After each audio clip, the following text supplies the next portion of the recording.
There's a new documentary out that was filmed in Minneapolis. Force of Blue tells the story of the 2020 Minneapolis North High School football team. Now, a majority of the coaches were police officers at the time. Now, keep in mind, folks, this was during COVID. It was after the death of George Floyd when tension between Minneapolis police and the public was high. Police officers on the staff. And I want to make sure you guys know that. Just because some parents and what's going on, they don't want their kids around anybody in law enforcement. I get it. I totally understand that. It's your choice if you guys don't feel comfortable with that. But I know that every cop that's here is for your kids. You can stream the movie for yourself on Tubi or Amazon Prime Video. Producer and director of Force of Blue, Jeffrey Williams, joins us now to talk more about it.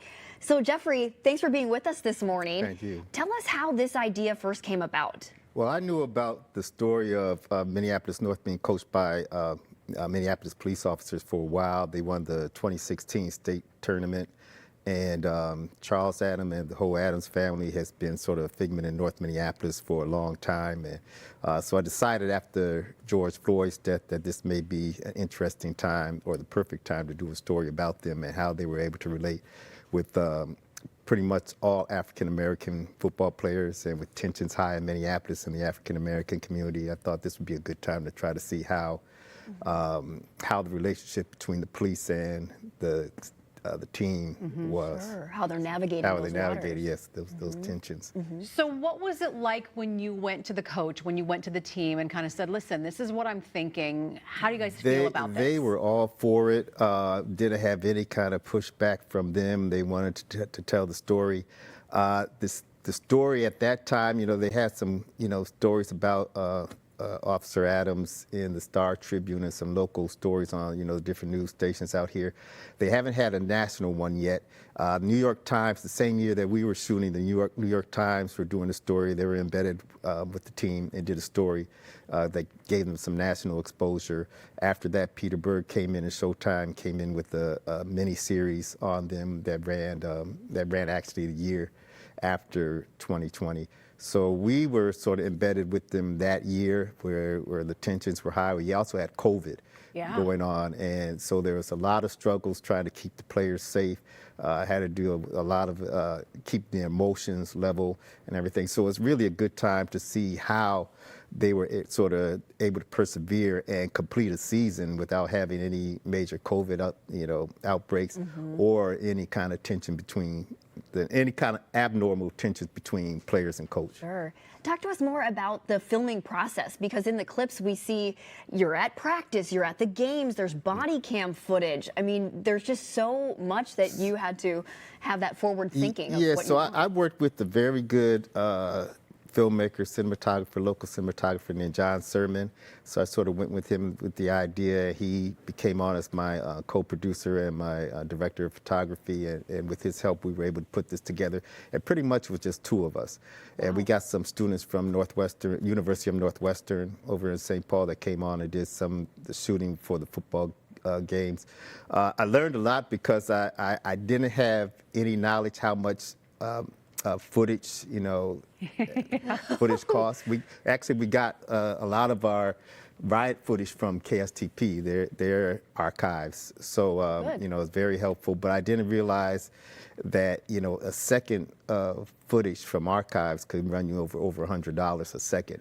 So, so that's a big chunk of, in a documentary, that's a big chunk of the budget if you're doing historical documentaries. So, but, we were embedded with them from the beginning to the end of the season when Governor Walz cut it short by a couple of weeks. So but we had it, they started it abruptly and then they ended it abruptly. So we had to sort of adapt to that. But it was a very interesting experience. What was the takeaway for you in doing this? Because, you have all these different camera angles, and we know from editing video, that is the hardest part of the process. You shoot the video and then coming back and watching it and figuring out what makes it in and what doesn't make it in. What was that like for you? Well, that's the toughest part of a documentary because you don't have a script to go by. You sort of build it as you go along. So you're making, flying the airplane as you're building it. And we had to figure out, because you have, hours upon hours of footage. I had to figure out how to build a story out of it and narrow it down to about 85 minutes or so. But we were able to do it, and it's just a lot of just tug of war between, you know, the different producing partners and everything until you get it narrowed down to something that you think the public will like. What do you think is the most interesting about the team and the coaches and that dynamic where there was just such a mistrust, right? And they're looking to their coaches for guidance. And that was the thing. You didn't see like police community tension. It was more like football coaches and football players. So you always get that, you know, you get struggles there because that's just how nature of the athletes, players. But they were very comfortable with each other. You felt the love that was on the team between the coaches. They knew that the coaches were on their side as people and as student athletes. When the students messed up, they got on them, but you didn't get that tension that was in the outer Minneapolis, where with the defund the police and you know the George Floyd, you felt that it was more natural. It's a time period, even with COVID, this was the one time that that when they got on that football field, everything was about football. It wasn't about police community relationships or anything like that. And it probably felt like a safe space. It was right? definitely a Where safe space. Definitely they've got a safe their space. mission. Yeah, so they were very focused. It was the time that where they didn't have any kind of contact with anybody else, that they got to have contact with their peers, and they got to enjoy it, be normal. It's a sense of normalcy that was on the field at that time. You're getting a lot of praise, a lot of accolades for this. Yeah, so it's done well for being only a $50,000 feature. It's done. It's and your played first It's my first one. documentary? Yeah, my first documentary, first feature and first documentary. So it's played well. It's played overseas. So we won a film festival. Got best picture, best feature at one film festival. Best sports film at another festival in Thailand. So it's done. It's had some good legs, and I think myself and John Sermon really did a good job for first off, we didn't work together before, and then I was new to the whole process, so I think we got something good going. Sure. What are you hoping people will take away?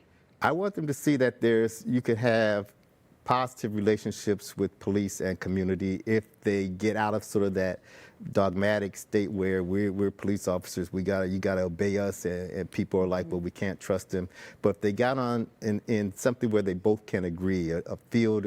Sports are sort of things that unites people. That common ground. The common grounds, and that is where I think police need to get out in the community more and interact with the people in positive areas: arts, music, sports, shooting hoops, and that's natural. It's comfortable for them. They get to sort of take off their uniform, although they're still cops. They're also human beings, and and that's what you saw in North. These were people who loved football, and they all had that common ground, and they came together and for common good. Sure, especially for the younger generations too, to have those positive, police interactions at a young age. Yeah, these are kids that would never have that positive interaction with police, because these are the kids that the police are sort of keen on. And this case, that they built that trust with the police, and now they feel that they can go out in the community and have somebody on their side. Chef, thank you for sharing your documentary with us. We appreciate it. Yeah, we can't wait to see it. Thanks for your time. All right, again, you can watch Force of Blue on Tubi or Amazon Prime Video. We'll post a link to learn more over on MinnesotaLive.com.